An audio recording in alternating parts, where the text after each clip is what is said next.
Shri Shafi Chaliyam, UDF ഇക്കാര്യത്തിൽ എടുക്കുന്ന സമീപനം എന്താണ്? UDFന്റെ MLA ആയ പ്രധാനപ്പെട്ട നേതാവായ PC വിഷ്ണുനാഥാണ് ഈ പാട്ടിനെ പോപ്പുലറാക്കിയത്. അതിനുശേഷം പാർലമെന്റ് അങ്കണത്തിൽ കേരളത്തിൽ നിന്നുള്ള UDF MPമാരെല്ലാം ഈ പാട്ട് ഒരുമിച്ച് പാടിയതോടെയാണ് കുറെ കൂടി വലിയ പോപ്പുലാരിറ്റി ഈ പാട്ടിന് കിട്ടിയത്. നിങ്ങൾ രാഷ്ട്രീയമായി ഉപയോഗിച്ച ഒരു പാട്ടാണ്, കേവലം ഈ പെട്ടിപ്പാട്ടായിട്ട് മാത്രം ഉപയോഗിച്ചതല്ല, നേതാക്കളും പാടി പോപ്പുലറാക്കിയ പാട്ടാണ്. അപ്പോൾ ആ പാട്ടിനെതിരെ ഇപ്പോൾ ചില പ്രശ്നങ്ങൾ വരുന്നു.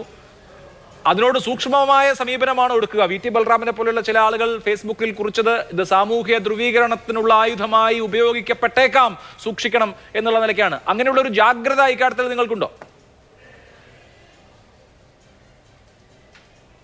അല്ല, അതൊന്നും നമ്മുടെ കേരളത്തിൽ ഏശില്ല.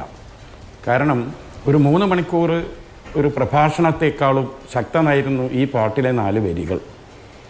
യാഥാർത്ഥ്യമാണല്ലോ ഈ പാട്ടിലുള്ളത്, അല്ല എന്ന് ആർക്കും പറയാൻ പറ്റില്ലല്ലോ. ഈ ഇരിക്കുന്ന സനോജിന് പോലും സ്വർണം കട്ടതിൻ്റെ പേരിൽ ജയിലിൽ കിടക്കുന്ന മനുഷ്യന്മാരുടെ എണ്ണം ഇന്നേക്കിപ്പോൾ എത്രയായി? ഇന്നൊന്നും കൂടി അറസ്റ്റ് ചെയ്ത് അതിൻ്റെ അകത്തിട്ടാണ്, ഇനി വേറൊന്ന് ക്യൂവിലുണ്ട്.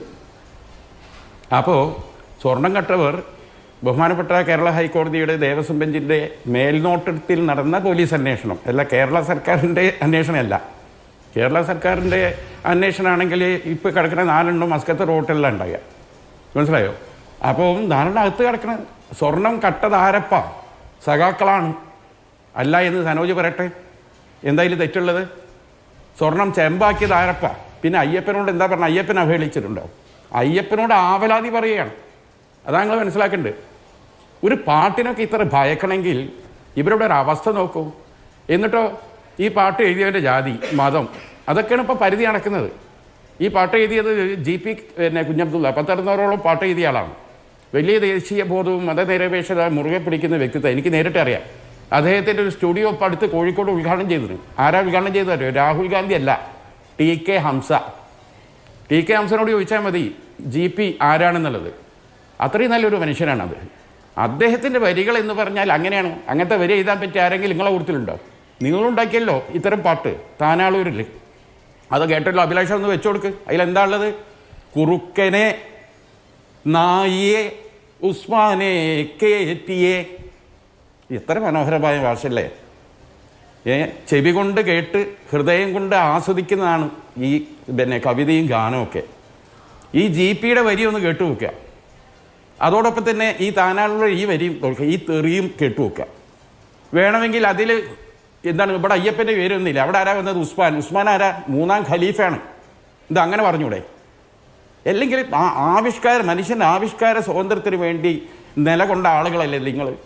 പ്രവാചകനെ വ്യഭിചാരിയും പരിശുദ്ധ മക്കയെ വ്യഭിചാരശാലയുമാക്കി ചിത്രീകരിച്ച് എഴുതിയ സൽമാൻ റുഷ്ദിയുടെ ദ സാത്താനിക് വേഴ്സസ് എന്ന ഗ്രന്ഥം മുസ്ലിം മതവികാരം വ്രണപ്പെടുത്തിയതിൻ്റെ പേരിൽ രാജീവ് ഗാന്ധി നിരോധിച്ചപ്പോൾ ആ നിരോധനത്തിനെതിരെ, പ്രവാചകനെതിരെ തമ്മാടിത്തരം പറയാനുള്ള അവകാശം ഞങ്ങൾക്കുണ്ട് എന്ന് പറഞ്ഞ് നിലപാടെടുത്തവരല്ലേ ഇവർ.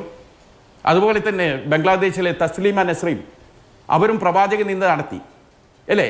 അതിനൊക്കെ ഇവിടെ പ്രവാചകനെ തെറി വിളിക്കാൻ വിശുദ്ധ കഅബാലയം വേശ്യാരാണെന്ന് പറഞ്ഞുകൊണ്ട് എഴുതുന്ന ഗ്രന്ഥം, അങ്ങനെ എഴുതാൻ ഇവിടെ സ്വാതന്ത്ര്യമുണ്ട്. അതാണ് ആവിഷ്കാര സ്വാതന്ത്ര്യം എന്ന് പറഞ്ഞ് ഈ രാജ്യത്ത് എന്തെല്ലാം ബഹളങ്ങൾ ഉണ്ടാക്കിയവരാണ്. കമ്മ്യൂണിസ്റ്റ് പ്രസ്ഥാനം വളർന്നതന്നെ എങ്ങനെയാണ്? ഈ നാടകവും പാട്ടും ഒക്കെ ഉപയോഗിച്ചിട്ടില്ലേ? KPCC തുടങ്ങിയിട്ട് അല്ല, KPSCയുടെ നാടകങ്ങളൊക്കെ, കോഴിക്കോട്ടെ Chiranthana theatres, stage India, KT Muhammad, Ibrahim Vengara, ഇവരൊക്കെ കൃതികളും നാടകങ്ങളും എന്താ? മുസ്ലിം സമുദായത്തിലെ ശരീഅത്ത്, അത് ഇതിനൊക്കെ അപലപിച്ചും മോശമാക്കിയും ചിത്രീകരിച്ചിട്ട് ഉള്ള നാടകങ്ങളല്ലേ? ആ നാടകങ്ങളൊക്കെ DYFIയുടെ സ്റ്റേജിലല്ലേ ആവിഷ്കാര സ്വാതന്ത്ര്യത്തിൻ്റെ പേരിൽ ഇവർ കൊണ്ടുവരുന്നത്? ഇപ്പം എന്താ നോക്കൂ, പാട്ട് മാത്രമല്ല, മുദ്രാവാക്യം പോലും എന്താണ്? ലീഗ് ബലാലിനെ നീക്കല്ല. അവിടെ അള്ളാഹ് വന്നില്ലേ? ഇവിടെ ആരാ എന്താ പരാതി? അയ്യപ്പൻ്റെ ആൾക്കാരാണ് ഇവരെപ്പോഴും മാറിയത്. എന്താണ്?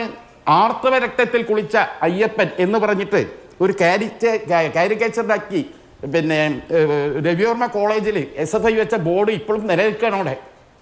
ഇവരെമാരി ഇത്ര അയ്യപ്പൻ അവഹേളിച്ച ആളുകളുണ്ടവര്. ശരി, അല്ല അതൊക്കെ വേറെ വിഷയം. ഈ കപട സ്നേഹം, ഈ അയ്യപ്പ സ്നേഹം എന്താന്ന് ആർക്കാ തിരിയാത്തത്? ശരി, ഇപ്പോ എന്തിന് ഈ അഭിലാഷ് പഠിക്കേണ്ട ഏറ്റവും വലിയ വിഷയം എന്താ? ശരി, ഓക്കെ, അതാണ് മുസ്ലിം ലീഗിന്റെ അല്ലെങ്കിൽ UDFന്റെ കാഴ്ച. അതാണ് മുസ്ലിം ലീഗിന്റെ UDFന്റെ കാഴ്ച. അതല്ല